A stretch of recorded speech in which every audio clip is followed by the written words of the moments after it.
made efforts.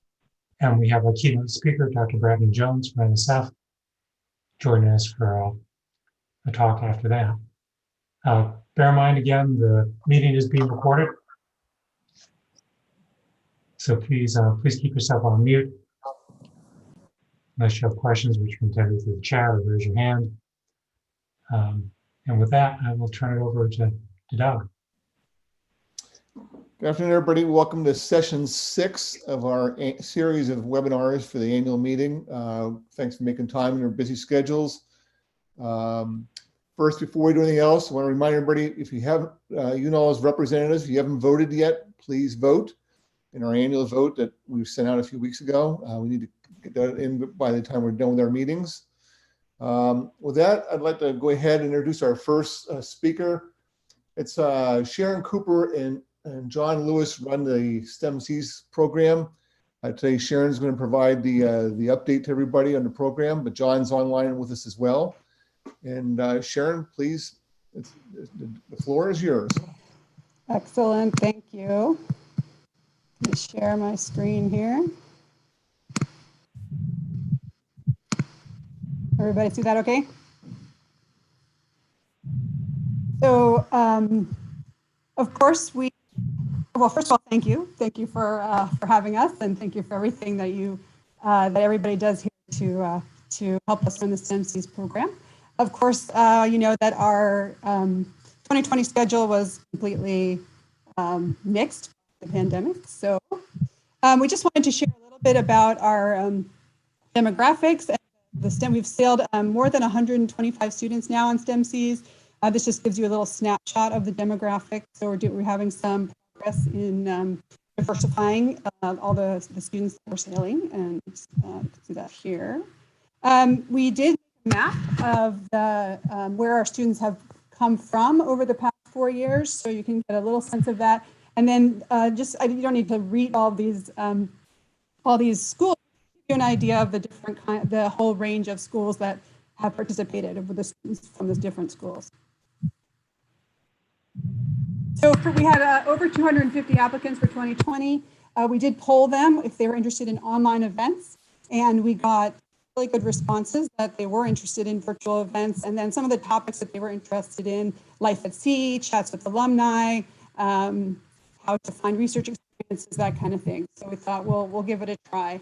And so these are the kinds of virtual events that we have been able to do so far. And again, gratitude to everybody who's been involved. We were at first a little bit, we thought that perhaps it would be hard to get people to participate because the science parties are so small right now with the COVID restrictions, but we were pleasantly surprised and very excited. So we did multiple Zoom lectures with Dr. Joe Montoya for our April transit group, who had already been selected before the pandemic hit. We did a Zoom with Dr. Deborah Kelly. We did one with Brendan Phillip, Kylie Pasternak, a marine tech, Scott Nooner about the axial seam mount with Bill Chadwick from the Thompson. And then we did something a little bit different. We partnered with On Point Outreach on the Sikuliaq for the CODA cruise. We had 30 students participate in that. Here's a little snapshot of some of them here, where they had to sign up and they had a little mini application. We did 3 Zoom connections on that cruise. And then we had where they could talk to each other throughout and talk to the 3 scientists who were on the 3 or I think 4 maybe that they they talked with regularly. So this was like an ongoing thing during the whole cruise. And I'll tell you a little bit more about that in a sec, but that was like a more in-depth experience. And then coming up in the next few weeks, we're doing 2 panels on Zoom, careers you never heard of, to get just some exposure to some of the careers that are available, and graduate student mentoring panel, how to apply to grad school and things to keep in mind. So with our CODA program, we surveyed the students afterwards to see how they liked it, and they were very satisfied with it to the extent that, you know, what they were able to gain from it. They felt very connected with the science team. Just a little bit snapshot of our survey questions there. They liked being able to talk to the scientists. They thought there's some very honest conversations. They felt like they felt like a unique experience for them. They were connected in Slack so they could talk and they could see photos and updates all the time. What did you dislike about the program? Well, nothing really. I just couldn't get on board the ship. So you know, the bittersweet part about it. But I think as we were able to offer, I think that it was a good experience for them. We have gotten a little bit of press attention in the past couple of months with this pivot towards virtual programming. So that's been exciting to see, a little bit of people just noticing what we're doing. We're trying really hard to make lemonade, and just for a little inspiration, we wanted to share this video with you that 3 of our students made before the pandemic. They made it for an NSF, the STEM Dive video competition. So this will work.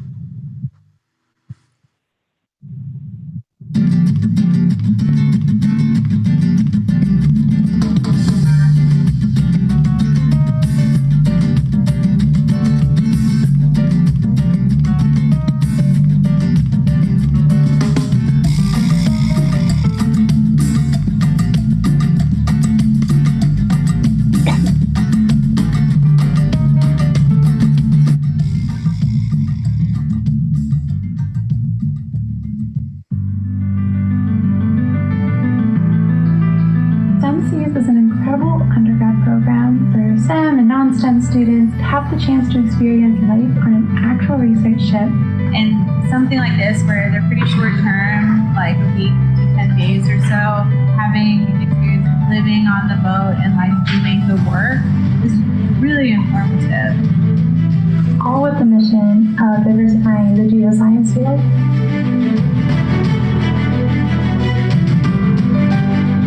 To get to see just what it takes to be a scientist on board a ship. It's been eye-opening in that you have to harden yourself up a little bit. What has been most useful about the trip is knowing what kinds of research can be conducted on the boat. So far, my favorite parts of STEMSEAS is meeting all of the people, getting to know everyone, getting to know everyone's story. As being a Latina, Mexican-American woman, going to a STEM field, it's kind of scary, but it's also very empowering.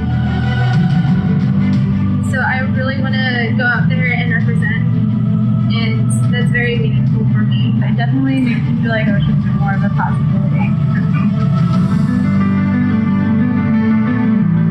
STEMSEAS means a lot to me because I did change my major, so this is kind of like an affirmation for me that I'm on the right path.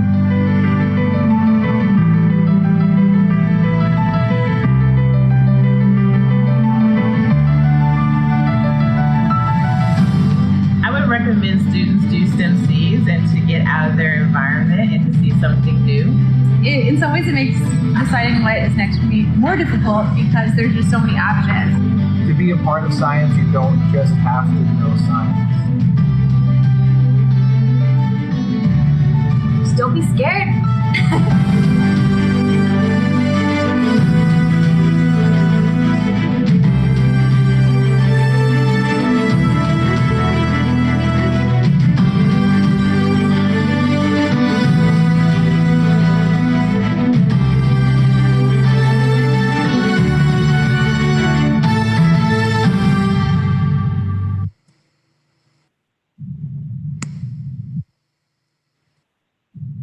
And with that, just want to acknowledge NSF and our GeoPaths grant, of which Brandon can tell you more about.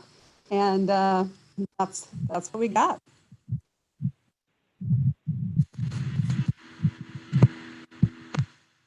That was great, Sharon. Thanks, Sharon. That was excellent. That's a great video. That's great for advertising the UNOLS community, let alone STEMSEAS. So thank you very much. Anybody have any questions for Sharon and or John?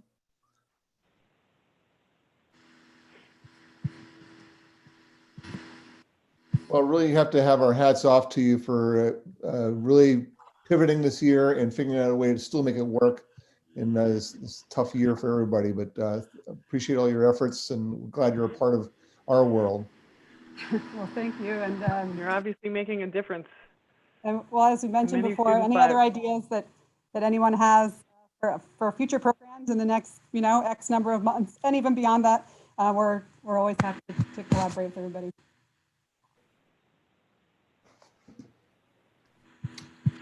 Okay, well, I don't see that we have any other questions. I think you just wowed everybody, so well done. Great way to start. Yes, indeed. So next up, we have Maria Asiadox here to talk about the MATE internship program, which is another great program we have going on. So Maria, Thank you. Yours. Thank you. Can you hear me okay? Very well. Wonderful. Well, good afternoon, everyone. Thank you so much for inviting me. It's an honor to be a part of this event. I'm Maria Asiadox. I'm the coordinator for the MATE internship program. And this program is run by the Marine Advanced Technology Education Center, which is headquartered at the Monterey Peninsula College, located on the Central California coast. And Deidre Sullivan is our program director. Next slide, please. Thank you. To offer a little bit of background, the MATE internship program started in 1999 with a grant from NSF partnered with UNOLS. And this program was created to help meet the demand for skilled marine technicians while giving women and underrepresented minorities opportunities to learn from experienced technicians working on board research vessels. Since the beginning, MATE has placed over 370 interns and over 200 of those on UNOLS vessels. MATE usually places one long-term internship, which is about 6 months long per year, and between 12 to 15 summer internships lasting between 2 to 16 weeks each annually. It's also possible to extend internships if cruises are extended and all parties agree. Next slide, please. Thank you. A very important purpose of our program is to raise awareness about and give interns an opportunity to experience the marine technical field. Over the years, we have realized that many students starting college who are interested in ocean-related careers and interested in working on board seagoing vessels don't always know that being a marine technician is an option for them. But once they gain an understanding of the work involved through these experiences, they are much more likely to pursue a career as a marine technician. And we have seen many benefits to connecting interns with professionals at sea.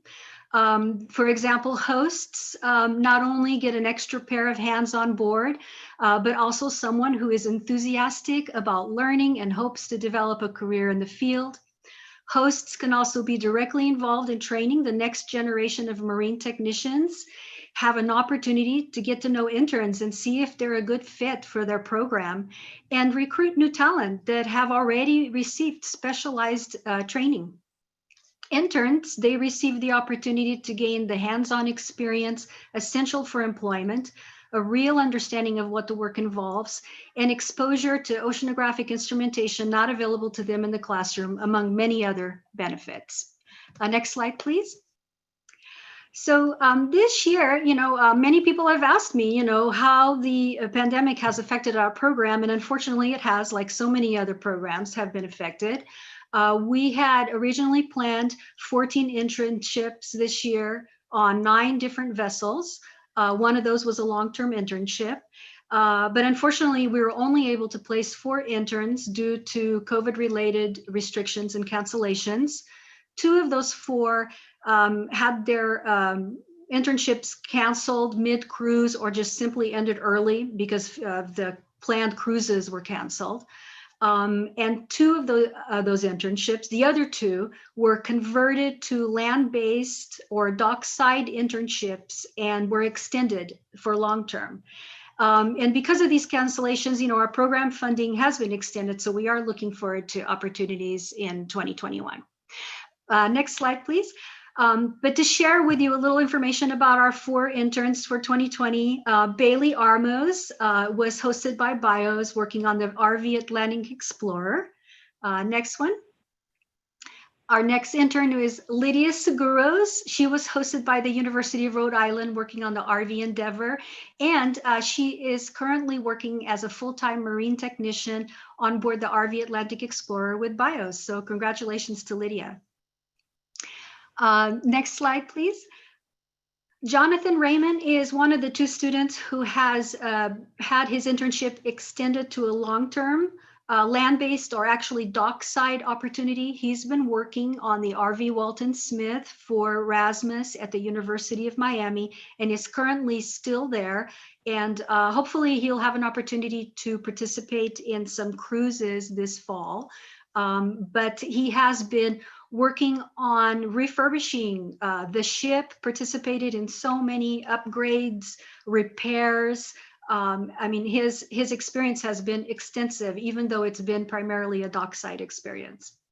And then the next slide, please, has Caitlin Beardshire. She is being hosted by Hui with the Alvin team. At the beginning of the year, she did have an opportunity to go out on the RV Atlantis, but then they had to travel back to Massachusetts, and the ship is docked there. The Alvin was removed off the ship, and it's undergoing a complete overhaul. And Caitlin has been working land-based at the Hui facility, assisting with this Alvin upgrade, which has been an amazing internship for her, and she's still doing that there as well at this time. Next slide, please. So I really, want to emphasize that this program would not be possible without the contribution of organizations, willing to host interns. And so please, consider hosting again in 2021 or for the first time, if you haven't already. Anyone who's interested in hosting an intern next year, MATE has a host form that you can complete that asks some basic questions about what a host looks for in a candidate, the minimum qualifications needed, and any other special requirements that must be met. We then, the MATE Center, we recruit candidates, invite them to complete an application, a thorough application process, and we carefully match those candidates with the host's requirements. Thank you to Brandy Murphy for providing wonderful assistance in helping to match those applicants with hosts. And then we send a short list of the top candidates and their application responses to the host to choose from. As a coordinator, I assist in the complete hiring process, including scheduling interviews if needed, checking references, making offers, and overseeing all the pre-boarding requirements, as well as, all the logistics with, booking travel and making sure interns have everything they need. MATE pays for all the travel to and from the ship's location, any lodging needed outside the ship, and interns also receive a weekly stipend.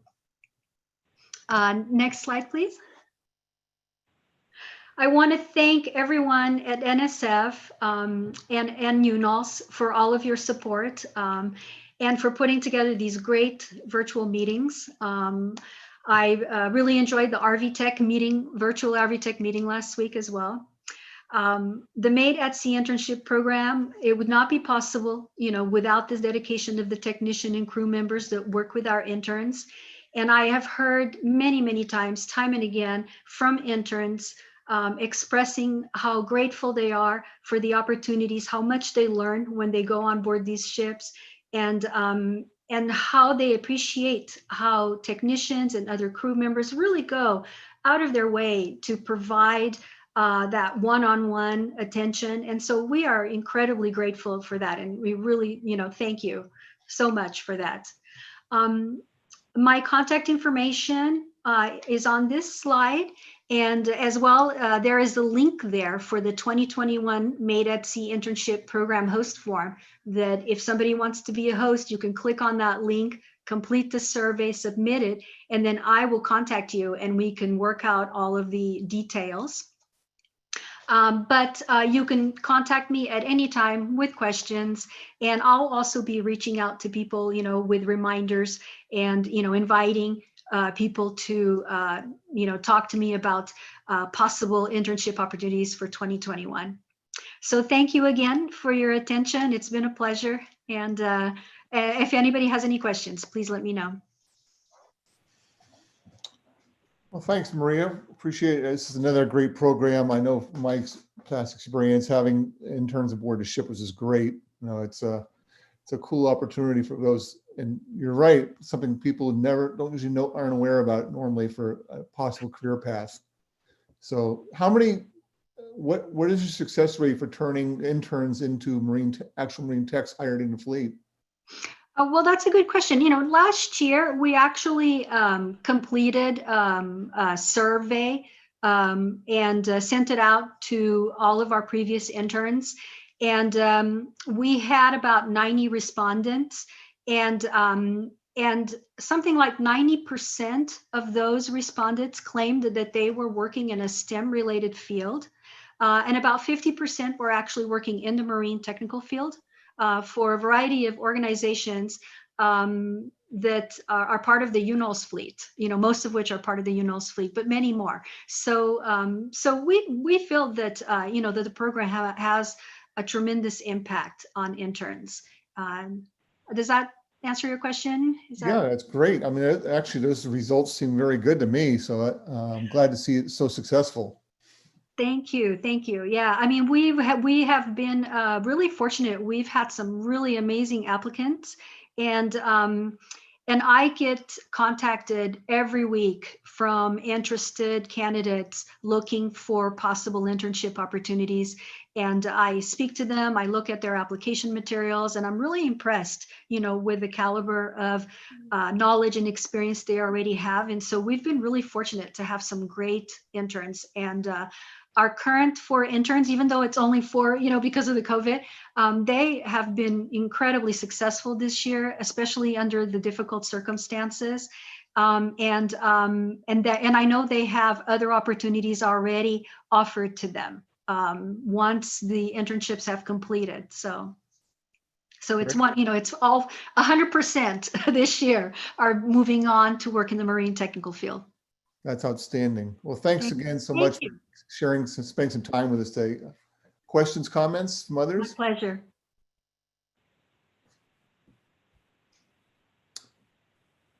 Okay, well, then I think what I'd like to do next is introduce our speaker, our keynote speaker for this year's annual meeting, Dr. Brandon Jones from NSF. He is the Program Director for Education and Broadening Participation Efforts in the Directorate of Geosciences. And Dr. Jones is a busy guy. I was doing a little checking into it. Not only is he at NSF, but he also is on the board of directors for AGU.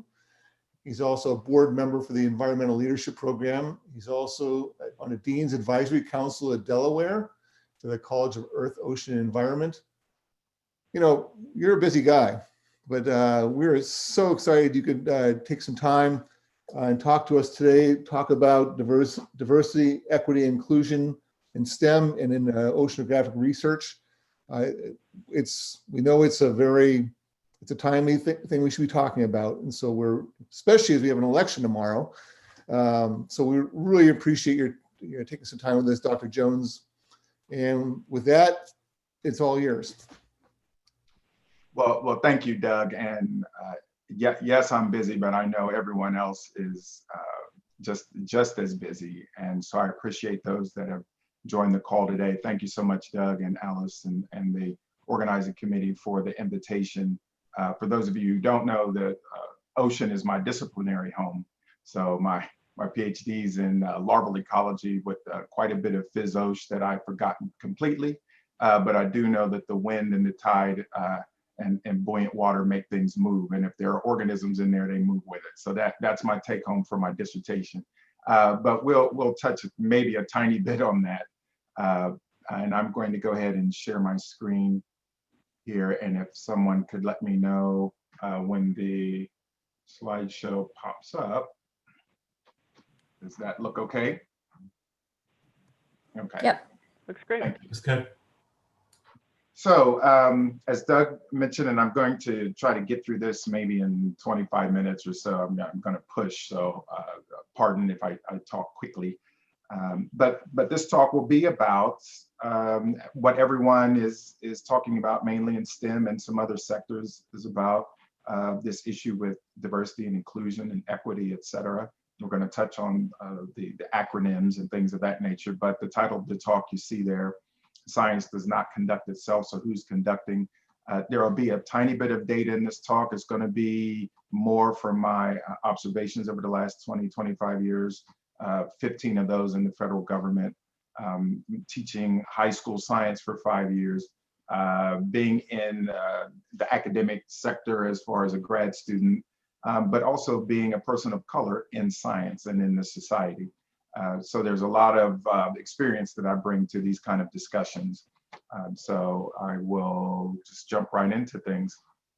I'm going to first start with a story. As you saw there let me go back to this slide.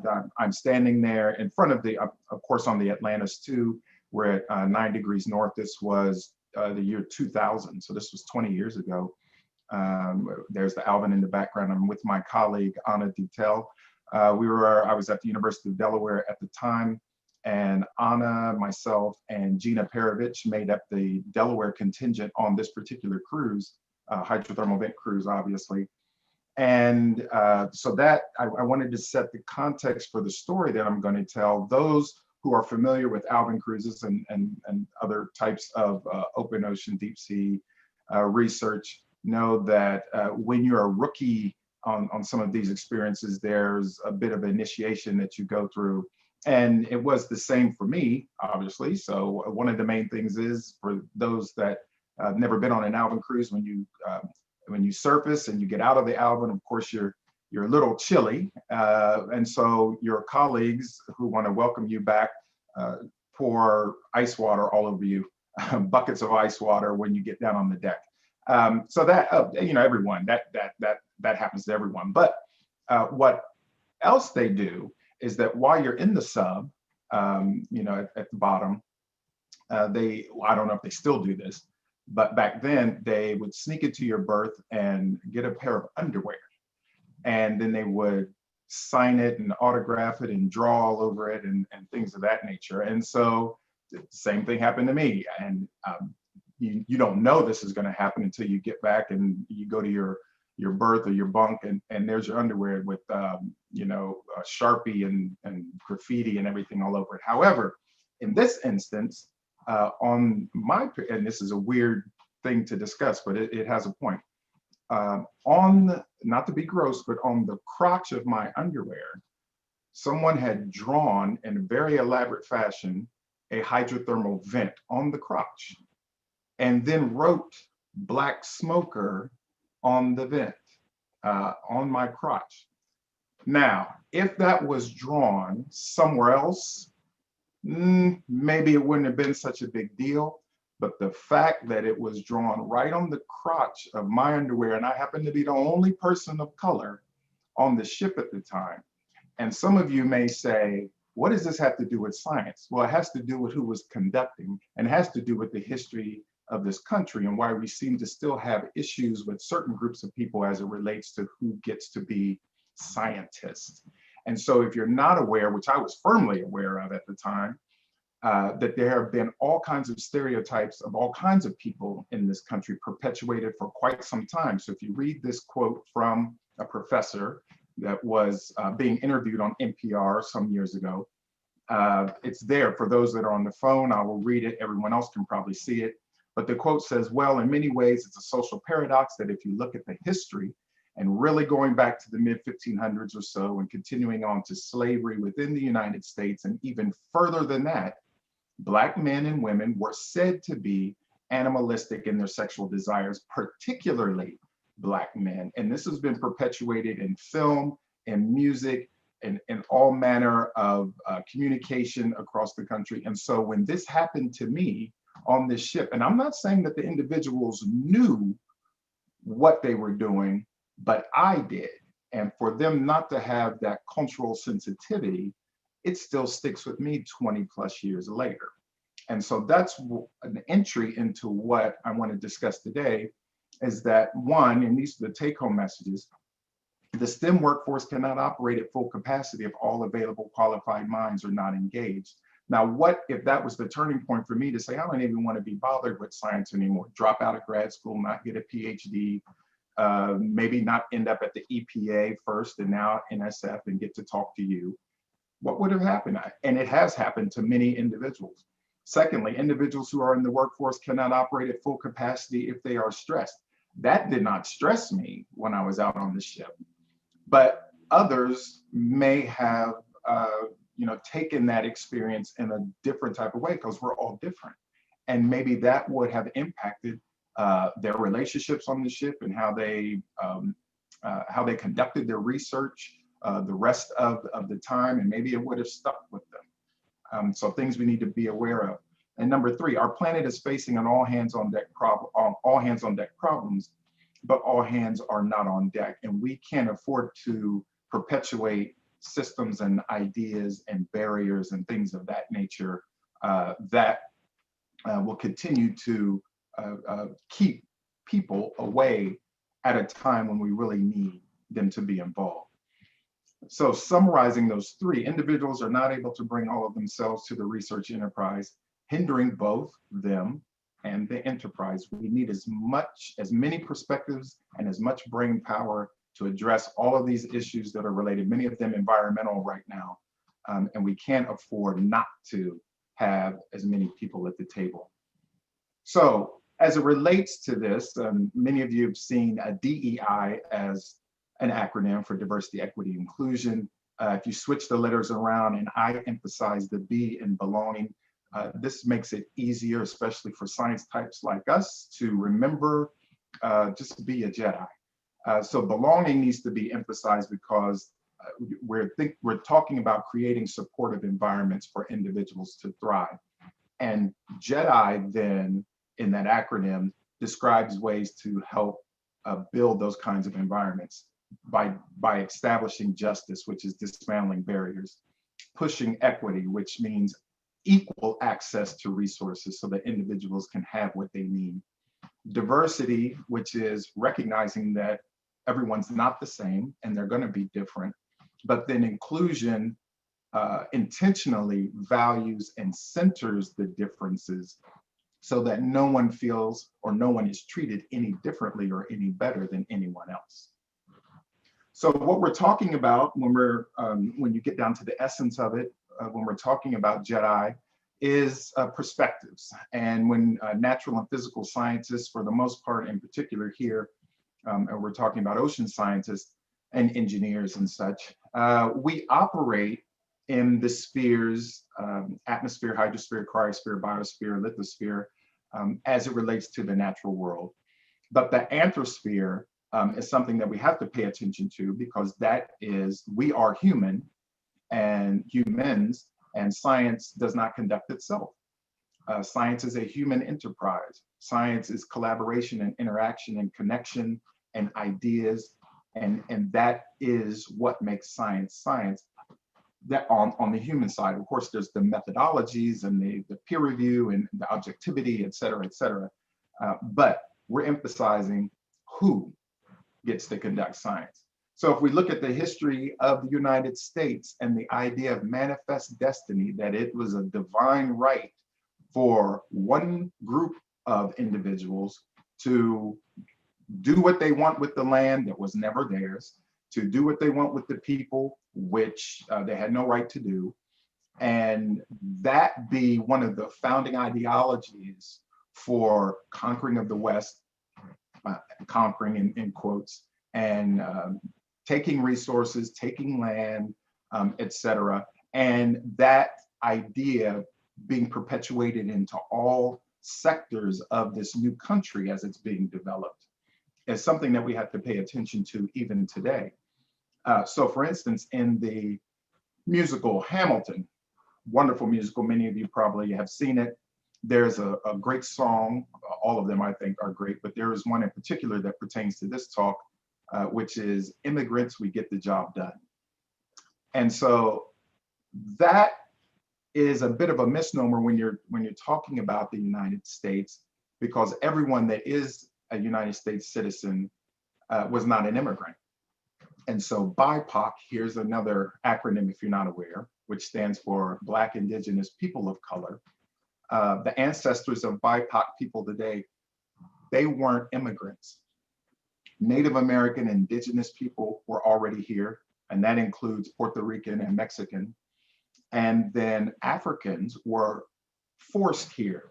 So none of those groups of individuals immigrated here for a better life, and they were never meant to be a part of the United States, even when the Constitution was written. And that's just the truth. And so it just so happens that now we still, and this is in particular in the geosciences, are having issues with the retention, the recruitment, the development of those particular descendants of the ancestors that weren't supposed to be a part of the country. And so we have to step back and look at what is going on that we've had 40 years of maybe REU or teacher prep programs or internship programs, and all kinds of funding and support and ideas on the front end of the pathway. But if you're looking at this graph from the 2018 paper by Bernard and Cooperdock, since 1973, all the way through up to about 2016, 2017, the retention of individuals, and this graph shows the number of PhDs in the geosciences. So we've had a bunch of upfront work, but as individuals move through their bachelor's and master's and PhDs into the academy, the numbers have stayed flat in certain racial and ethnic categories. Okay, why is that? What's going on? We have to come to a point where we're saying, all right, we put a whole lot of work up front, and thousands of students have been supported by many programs up front, but we still are having an issue with retention. So we look at, and related to that, this is a report, and this is on the solid earth side of the geosciences from 1972. Sponsored by the Department of Interior and the Colorado School of Mines, a report of the first National Conference on Minority Participation in Earth Science, 1972. So we're talking, and some of the recommendations, as you see on the right-hand side of the slide, what to do to motivate and educate, to employ, to have special programs for underrepresented groups in the earth sciences. Okay, so now we're talking about a half a century's worth of work, and look where we are. So let's get back to this possible mindset issue. If we have assumptions that everyone was an immigrant and everyone just came over and pulled themselves up by their bootstraps, and their families were hard workers, and they took advantage of and they had the go get it mentality, then that's how we will relate to one another if we keep that assumption in our mind. And so that's an assumption on who gets to conduct research, in this case, geoscience research, with that mindset of just work hard, you have grit, you have determination, it's that exceptionalism that we're pushing. And so one anecdote related to that is this idea that the squeaky wheel, if we were in person, I'd want you to answer, but obviously we can't do that virtually. But we know this adage, the squeaky wheel gets the grease or gets the oil or whatever it is. That's a very Western idea of how we train our students and our young people. In this book, the picture's in the middle, The Loudest Duck, the author tells the story of a similar or an analogous story to the squeaky wheel, which is the loudest duck, that Chinese parents tell their students and tell their children. But in this case, the loudest duck doesn't get any support. Actually, the loudest duck gets shot. So if we are interacting with other individuals and we have our idea about how they should behave, but culturally, that's not how they were shaped, then we may think that, well, they're not the right fit. Maybe this isn't the program for you. I don't think they have what it takes. Versus, maybe they're coming from a whole different perspective. And if they're supported, they could thrive. We could all learn something, and the enterprise could then blossom and grow. So that's an idea of, or a way to look at who's conducting. There's also where is science conducted. And if we're really serious about this work of diversity, equity, inclusion, we're going to run into some really uncomfortable truths, like the ethnic cleansing and America's creation of the national park system. That's just a fact. And we have to look at why in the green highlighted area, the great shift to John Muir's uninhabited wilderness, why did John Muir's idea of a peopleless park system, how did that override George Caitlin's original idea that the Native Americans had to be part of that system because they were the original people? So now we're talking about politics because we know that Theodore Roosevelt, President Teddy Roosevelt, and John Muir collaborated to create the national park system, but with this mentality in place. So these are things that we have to think about, and we may have over time, and we may be guilty of, and not to make anyone feel guilty, but to start to think about things, develop the programs and classes or courses or field camps or research experiences with these false assumptions. And when you do that, when you have a false assumption that you're not aware of, inherent unconscious bias, for instance, and you want to develop something with that, the results can be pretty scary. And so this, in my opinion, this was the case as to why things have been so flat for so long in the geosciences for Black, Indigenous people of color, even though we've had a whole lot of effort up front on getting young people excited about ocean science, earth science, atmospheric, et cetera. And so we had that enthusiasm. And so we pushed this idea of diversity. We just need more people that don't look like white men. That was the mantra, and it still is in many cases. If we could just get people that look different than white men in the program, on the ship, and hire them as early career faculty, as postdocs, what have you, we can make things happen. We can, as everyone likes to say, we can move the needle. And so with that idea, we created all kinds of opportunities and sold them that they were going to be the best thing that a person experienced if they were just to come and experience the opportunity. But we never stepped back to take a look at what environment this individual was going to be socialized into. We sold them an experience, but we didn't prepare to retain them. So this is something that we're really grappling with and you have to deal with. Again, if you're serious about allowing all qualified minds and all available minds and all minds that desire to be a part of the science system, in this case, ocean sciences, if we really mean that, we have to look at how individuals are experiencing what it is that we are providing to them.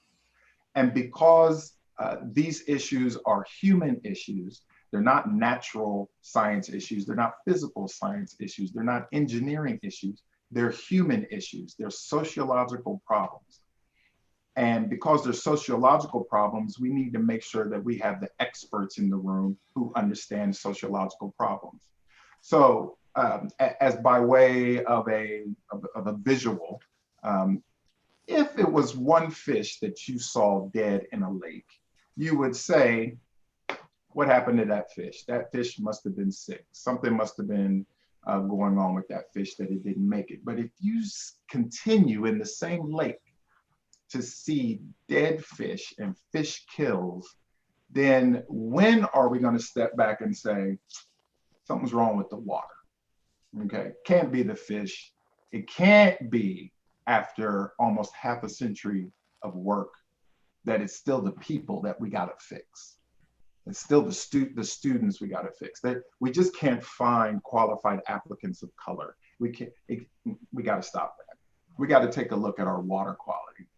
Okay, the participants are sick, but the program environments, we can't continue to go to the pet store and buy goldfish who are healthy at the pet store, and every time we bring them home, they get sick or they die.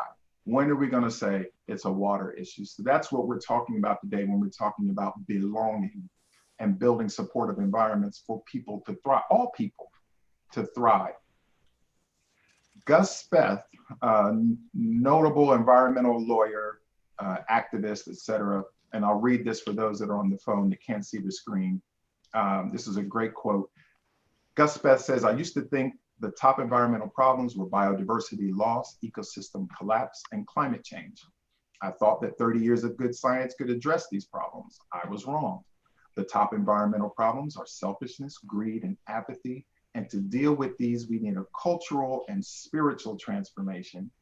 And we scientists don't know how to do that. Now, we're not here to preach or minister to someone. That's not what we're talking about. We're talking about people, and we're talking about the ideas and the relationships that people have with one another, and who gets to assign and why do certain people assign value to other people. Is that's the issue. And because, as I mentioned before, this is a sociological problem, we need the social scientists in the room. We need social scientists to be part of this conversation. We need social scientists to be part of the ideation, to come up with novel ways, not just for recruitment and not just for retention, but for individuals to thrive. Culture change isn't simply a business initiative, it's a social initiative, okay? To that end, at the National Science Foundation, in the Geosciences Directorate, we have a program called GOLDEN, and it stands for Geoscience Opportunities for Leadership and Diversity, Expanding the Network. It's building on an initial program called just GOLD, where we supported 5 pilot projects. And we just had a DCL earlier this spring, where we made 18 awards under the Golden program, which we are hoping to move forward into a more formal program in FY21. But the point of the Golden program is to cultivate diversity champions. So all those individuals that were really serious about BJEDI work over the last 40 years, almost 50 years, what was it about those individuals that they had successful programs? What was the special sauce of those individuals or those teams or those departments that we could identify and then somehow encapsulate into professional development programming or curricula or training, so that others who are willing and others who desire to work in this space or to maybe not completely work in this space, but it be a part of their research activities, that they will know what to do. They will at least have some resources that they can connect to and some people they can connect to start to get things done. So I'm going to wind down now with 10 considerations, and that'll be the end. Hopefully we'll have time for, looking at the clock, maybe some quick questions or discussion. Besides mentoring and allyship, so those are key elements. We know mentoring just across the board is something that's very important. Allyship, individuals that may not be in the underrepresented group, but stand as possible champions and gatekeepers to open doors or to speak out and to push forward the idea that all people have value. We know those qualities are important, but here are 10 other considerations. Okay, 1, scientists seek other technical expertise for research, but why don't scientists seek expertise for diversity, equity, and inclusion efforts? And what I'm getting at is the bias that natural and physical scientists have towards social scientists. We hear it all the time. And it's not surprising, because in lots of departments, the chemical oceanographers won't talk to the physical oceanographers. It might be a little different now, but some of you are shaking your head. You know, even within our disciplines, there's a communication gap and sometimes a bias, sometimes. Very much so as it relates to the social sciences. But if we're serious about this work, they have to be there. Secondly, asset framing versus deficit framing. This gets to those people. We have to fix those people. They're not as educated as we are, et cetera, versus they have a gift, they are capable, they are valuable. So let's figure out what's going on in the system that's hindering them. Okay, it's more about the the thought left me, but it'll come back to me. So it's more about recognizing what needs to be done in the system than trying to fix individuals. Okay, Isolation and isolated locations. This is particular to the geosciences. It could be also to the ecological sciences or archaeology or any field-based science, where we'll say for geosciences, 3/4 of the work that's conducted, maybe more, is conducted in isolated locations. If you have bad players in these locations, and you have individuals who are already the only one of whoever they are in the group, and now they're feeling isolated socially, and now you have them on a ship for 3 weeks, being the only one. You have them out in the outcrop or down on the ice in Antarctica.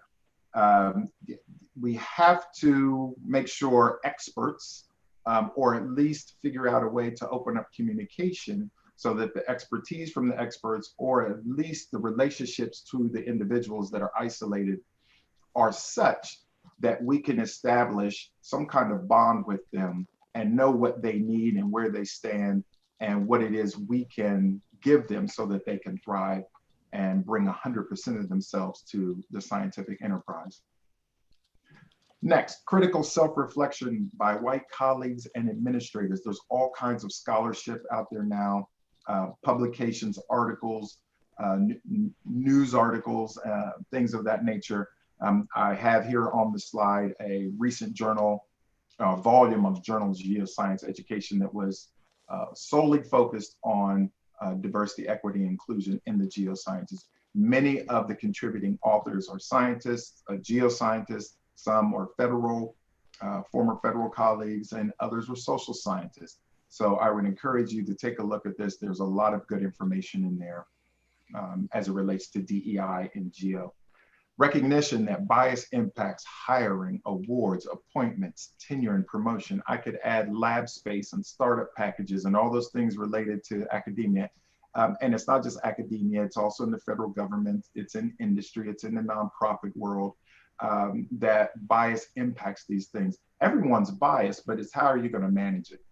How are you going to check it? Is your bias impacting someone else's movement? That's what we need to be aware of. Recognition of the multiple ways of knowing. If we're creating the national park system and we're not including the original philosophers and educators of the earth in that system, we're missing a great deal. Okay, the ways of knowing that African slaves brought with them about the natural world, the ways of knowing that the Puerto Ricans and the Mexican people had about the natural world, about fish runs, about minerals and resources, about the climate, about the ocean. We're missing. Look how much we're missing. And now we are pushing convergence and interdisciplinary, where we also need to make sure that those ways of knowing that could really round out our perspective for solution creation are in the room. Trauma-informed approaches. This is way out there for the scientists, but I'd encourage you to just do a quick Google, or if you've not heard of that, just do a little bit of research. This is about recognizing that people have been injured and in some form or fashion, and that may impact how they operate in a science space, in a research space, in that department, in that lab, on the ship. Why, not what is wrong with them, but why are they? Okay, what has happened that is causing them not to identify the problem, but why are you that way? You know, and that's coming across kind of harsh, but figuring out ways to assist the individual in dealing with much of the baggage that they're bringing that they cannot check when they get on the plane. Okay, it might be part of them, and it's impacting how well they can be in the science realm. Develop relationships. This speaks to the intentionality of all of this work. Okay, we have to develop relationships. We're really good at it when we're collaborating for scientific research. We can take those skills and apply them elsewhere. Let underrepresented scholars tell their own stories, have their own spaces. This might be a small nuance, but I hear lots of times, I want to be a voice for them. they have a voice. You don't need to be their voice. You maybe could be the speaker system. You could be the megaphone. You could be the mic, but they already have a voice. So just that little twist in our minds will move us out of the way and let individuals be who they are, and then we can move forward together. And I think this is the last one. It's okay to be quiet and listen. Sometimes it's difficult, especially when we're having these kind of uncomfortable conversations, in particular as it relates to the history of the country and how that history has been melded into so many different areas of our lives, including science. But if we're serious about it, and we're serious about letting other folks know that they are valuable, their perspectives are valuable, and they're needed, we need to make sure that we're in a position to listen.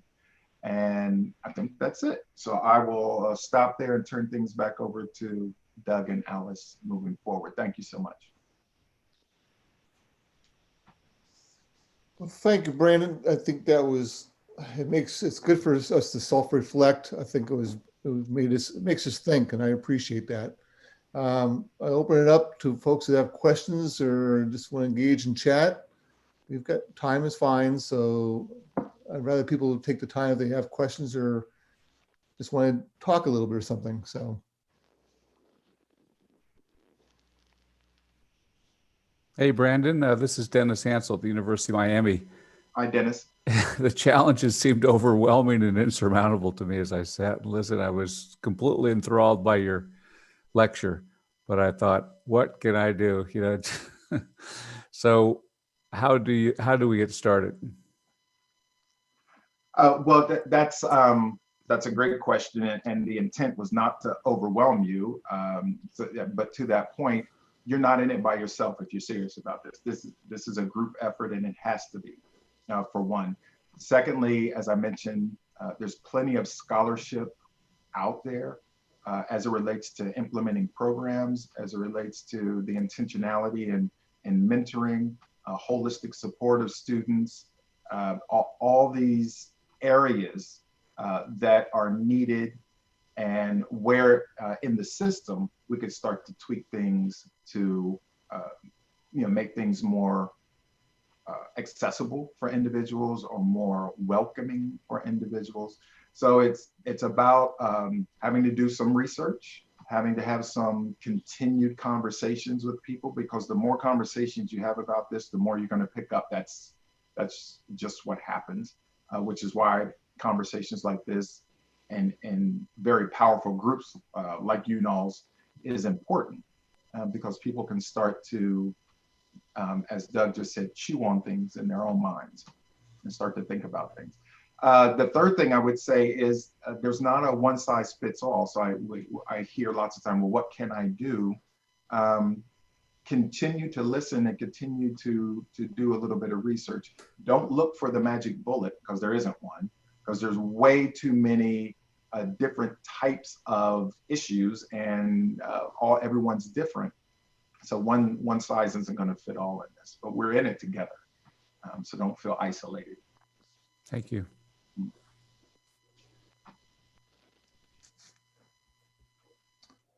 Yeah, I think if I could just add in, I think that, we in the UNOLS kind of like we're in the center. We're not an institution, we're not a regulatory or a government entity.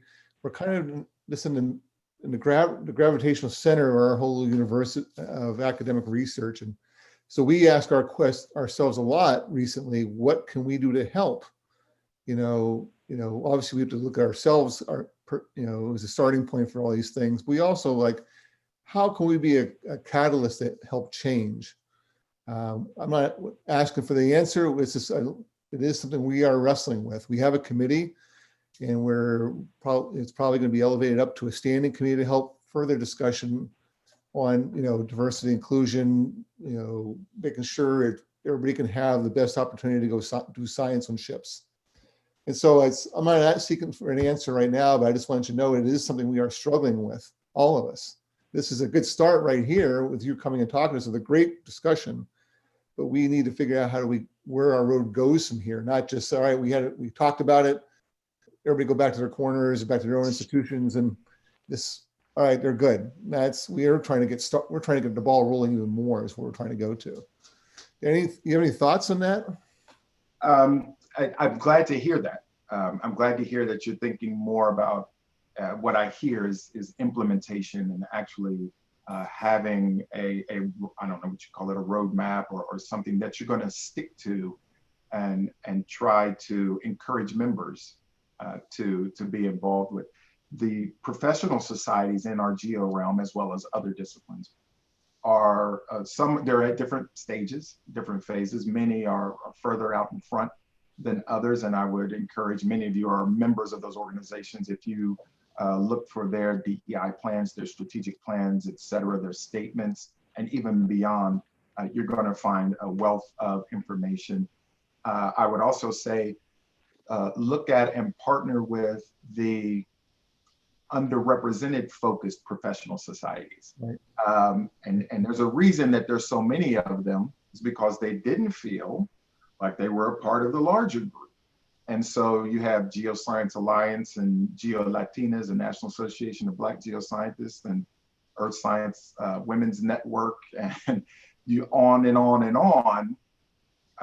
And they are out in front doing quite a bit of this work. As well as the larger ones like SACNIS and ACES.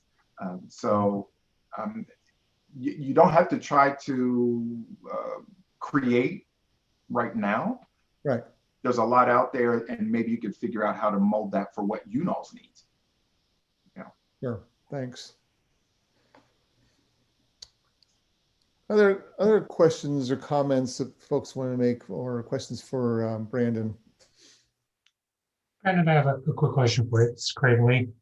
Great.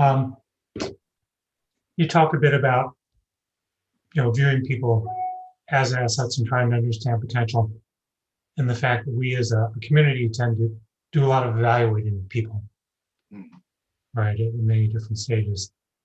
Within our program, we've been discussing recently the issue that when you think about looking at candidates, whether it's for graduate school, in particular for graduate school, right? We tend to gravitate towards people who have backgrounds that are similar to our own, right? Those are the ones that we're comfortable evaluating, the ones we understand. When in reality, if we want to break down this problem, we need to learn how to look beyond that, right? How to identify potential in people who have very different backgrounds and who will express that potential in a very different way.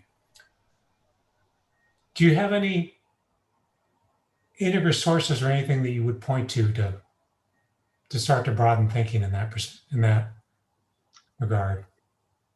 Yeah, there's so many. I'd have to follow up with Doug and Allison and maybe send you a list. I know recently the No Time for Silence kind of letter mantra that has gone out. There's been petitions, signed by scientists of color with some ideas and some strategies on what to do and how to move forward. When we're talking about evaluation of aptitude, we have to go back and look at just the system that we're in, even in the K through 12 system. What is evaluated, and how does that isolate or put up a barrier for individuals that think differently? So if we look at Professor Garner's 8 ways of learning, or 8 intelligences, really through SAT and GRE and some of the other tests, we only evaluate 2 of those. Okay, it's analytical and verbal. It's always analytical and verbal. Well, there are so many different individuals that see the world completely differently that could bring such neat perspectives to help us create solutions, but they're filtered out at the very start through the way that, in our meritocracy, the way that we evaluate, to your point, Craig. So we have to look at, in their scholarship, on holistic evaluations, holistic mentoring, ways other than the GRE. And there are a lot of institutions and programs now that are just getting rid of that because they recognize it's not a great marker for aptitude or success. So maybe a first start is to look at what you're doing and look at some other alternatives. And in some points, just as scientists, try them out. Yeah. Okay, we're scientists, and that's what we do. We observe something, and we come up with a treatment, but we don't do that with humans. At least the natural and physical scientists do. We do that in our research, but then when it comes to people, we just keep doing the same thing, and we call it objectivity. Yeah. When really and a good friend of mine who happens to be on the line said the objectivity is recognizing that you do have a bias and put it out front. And then in your data collection and your analysis and everything else, you've already disclosed this is biased, but this is the best that I have. In this case, recognize our bias and say some of the ways we've been evaluating aptitude, we got to do better. Okay. But to your point about resources, we'll try to get you some. Yeah, that'd be great. Yeah, it's ongoing work, obviously, right? To try to understand how to look beyond. Folks put a number of references also in the chat, which we will download that chat and make sure that's available to everyone too.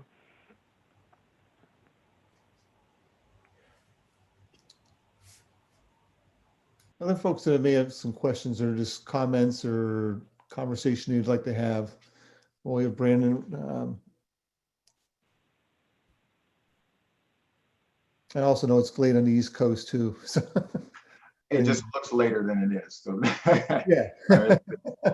It's 5 o'clock, so I'm not going anywhere. Sure, true for most of us, I think. But well, I see a lot of great positive comments in our chat. So, Brandon, we really appreciate you coming to talk to us. I can see us coming back to talk to you some more because I think it just makes us think, and it's it's very comfortable conversation to have, but it's important conversations for us to have. Yeah. So I think your presentation was excellent. Well, thank you again for, thank you again. Sorry to interrupt for the invitation. And I certainly welcome, a chance for follow-up conversation. I will say one area of diversity that doesn't get discussed a lot in this talk is generational diversity. And we have a group of, say, middle school, high school, and undergrad students that have gone through and are going through stuff in our society right now that no generation has ever had to go through. Not that, for instance, the silent generation didn't go through the 1918 Spanish flu pandemic, but they didn't go through a pandemic with everything else that's going on, with multiple hurricanes and social unrest, So that's a whole nother level of mentoring and intentionality and providing supportive environments that we have to take into consideration. And that has nothing to do with race and ethnicity or gender or anything. That's just society is doing enough that if individuals are still interested in science, in particular ocean science, we have to be aware of that. Sure. Yeah, couldn't agree more. Well, Alex, Doug, there's a question in the chat. Yeah, I was just going to say that, Rennie.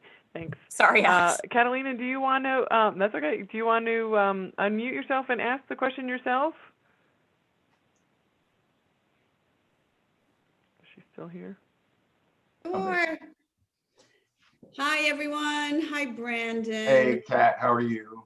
Oh, my goodness. Thank you so much for your powerful, honest, amazing presentation. As always, you are a bee Jedi warrior. Thank you so much. And my question, and I'm sure I'm not the only one with this question, I wrote, an inclusive and equitable future for STEM requires diverse voices at all levels, and especially in positions of power and influence, like you using your position of power and influence to make us all recognize the challenges we have in our own communities and our own cultures. So thank you for doing that. So we know that that's important, and so many of our efforts, and even those incredible efforts that were shared with us today, are focused at early intervention. can you speak to us about how we build a bridge for these diverse voices and positions of leadership, power, and influence? Thank you. Kat, do you mean from the effort in the groups that are on the front end of the pathway, as you just mentioned, or? Yeah, and in general, I mean, we talk a lot about, right, undergraduate research experiences and you know, even earlier intervention into middle and high school. But how, and then even in the workforce, I've been in NOAA for 18 years. When we're looking to create opportunity or onboarding opportunities for underrepresented groups in the STEM workforce, it's always at a low level. You know, pathways programs or hiring folks out of fellowships and internships. But we know, as you showed us, and as we've all seen in the data, that we fall out as we get higher and higher in leadership positions. So our voices are not heard at those high levels. And, you know, thankfully, folks like yourself, few and far between, are in a position where you can speak in a way that most of us can't. So how do we build bridges to leadership for the underrepresented, marginalized groups so that they can speak from a position of influence and power the way you are right now? So we have more folks having that voice sooner. Yeah, that's a deep question, Kat, and I wouldn't expect anything else from you. And I would say that one, to be flippant, seriously, get out of the way of the grad students and undergrads, because they're coming and they're doing it, and they're doing it across all disciplines.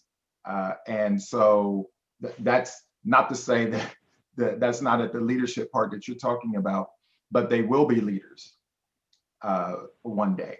And so how do we harness that energy? How do we mentor them? How do we engage them as they're moving along? So that's the punt version of the answer.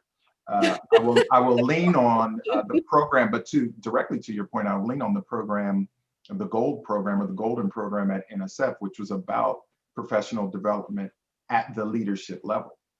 It was about, and we supported pilot programs, one in particular, on encouraging individuals in academia who have the social and academic capital to leverage their positions to push for equitable policies and changes in tenure and promotion and things of that nature. How can they, what kind of training or what kind of curriculum or what kind of skill building could we offer at that level for those individuals? Because as the grad students are moving up, as the early career academics are moving up, especially those that have career awards or they're PCASE winners, they're already doing this work. And so it's not going to be a thing of where we're going to have to train them. They're already doing it. It's out of necessity. Yeah. It's where we are now, and continuing to have these kind of conversations at these levels and these groups with leadership, partnering with the professional societies, the CEOs and the presidents and president-elects and the boards and the committees and such are moving in this area. So continuing to have conversations with them to figure out how to leverage the federal geoscience workforce, okay? And that are many of us who are not like yourself at NOAA and others who are at USGS, et cetera, who are managing programs. We need to stay connected with you all in the community so we'll know when we have the opportunity to maybe develop programs or create new kinds of efforts that we're doing something not just as the same old, but will push the community because of the input that we're receiving from the community. So for instance, and I'll close out here, 2 of the awards that we made in this most recent Golden Dear Colleague letter that I mentioned in the talk are research coordination networks. One is led by University of Arkansas and the other is led by AGU. One is, the AGU one is mainly professional societies. Arkansas is a mix of professional societies and academic institutions. but it's looking at normalizing diversity in the academic system, and making it a standard operating procedure other than that one-off. Oh, you're the diversity person. No, this is just the way we operate. And so that it's conversations, it's program, it's all over the place, Kat. You know that. That's why I don't really have an answer. Yeah, no, thank you so much, Brandon, for everything, always.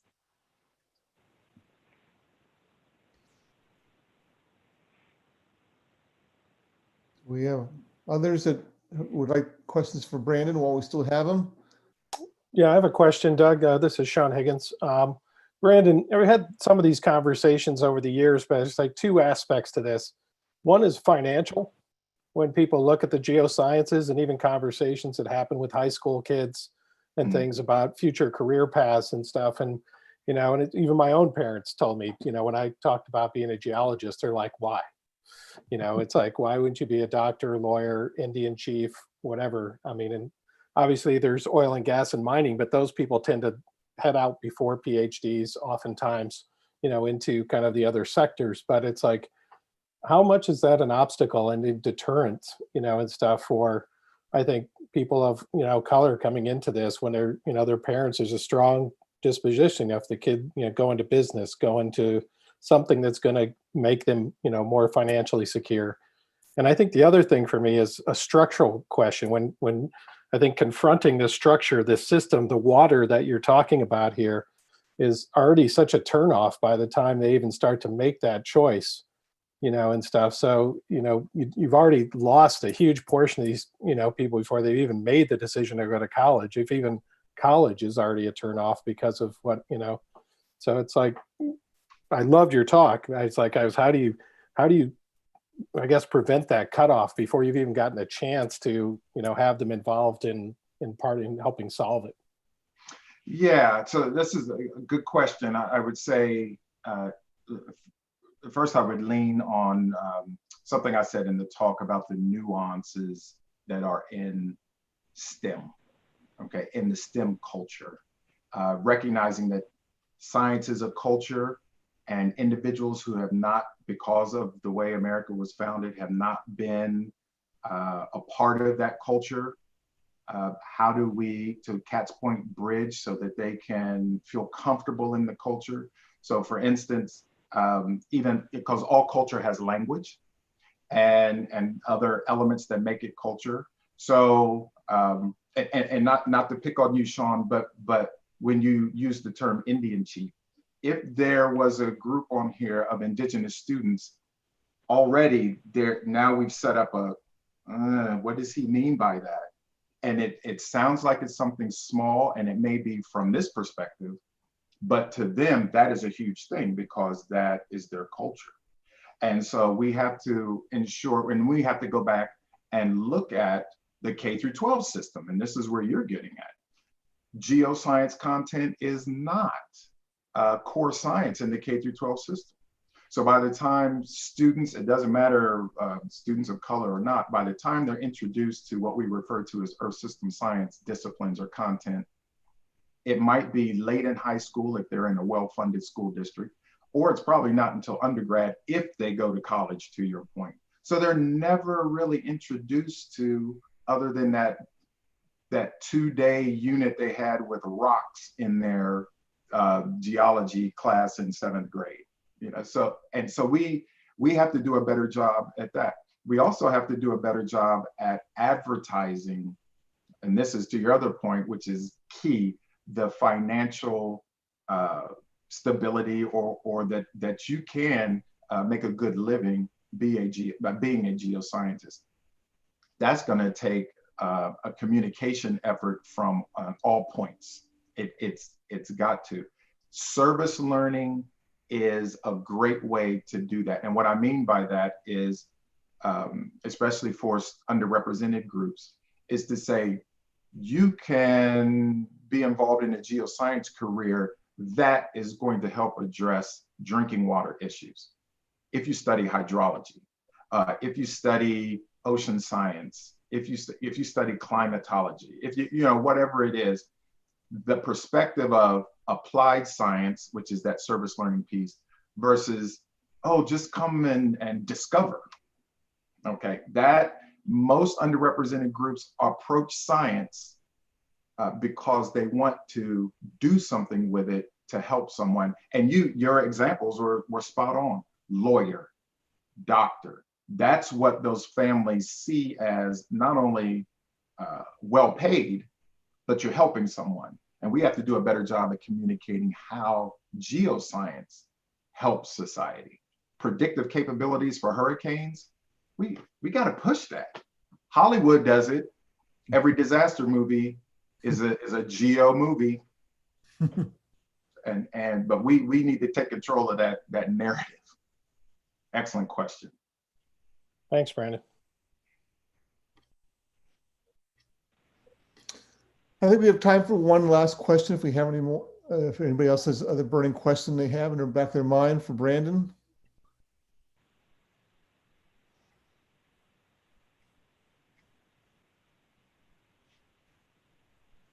Well, I think, Brandon, I can't thank you enough.